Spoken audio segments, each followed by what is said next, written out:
Hi guys, welcome back to my cravings. Today I have a quick and fun recipe to share with you. We are going to be making French toast using Coffee Mate Cinnamon Toast Crunch flavored coffee creamer.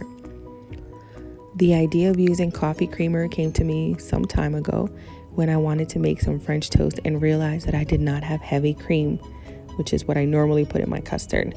So I reached in the fridge and I realized I had some French vanilla flavored coffee creamer. And I've been using that ever since. I am hooked. If you all have been to a grocery store recently and go over to the coffee creamer aisle, you realize there's so many different flavor variations. The cereal flavored ones are especially popular, so that's why we're making this recipe today. All right, to a pie dish, we've added some eggs, we've added the creamer. I'm adding a little bit of extra cinnamon just to bump up that cinnamon toast crunch flavor. We're also going to be adding some vanilla and a dash of salt. The salt will enhance all the flavors and bring it all together.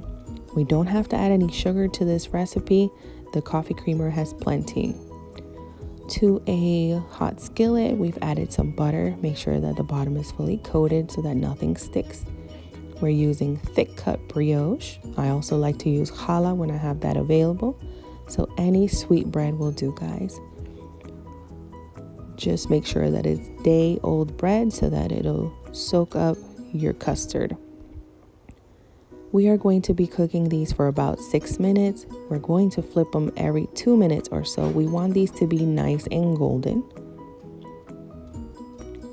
And I do want to mention, guys, I personally do not like soggy French toast. So that's why I do this quick little dip method on each side, and it is just perfect. Another thing that I do, this is going to be my tip of the day, guys. After I take them out of the pan, I put them on a wire cooling rack.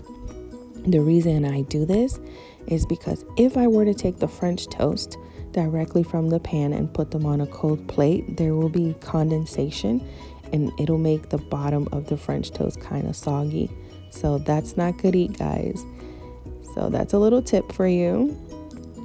Now I will be serving these with some maple syrup, and I like to throw just a few extra of the breakfast cereal over the top for crunch and a little dash of cinnamon. I hope you guys enjoy this recipe. I definitely hope you try it. It is absolutely divine. Please don't forget to subscribe and hit that notification bell. I will see you in the next video.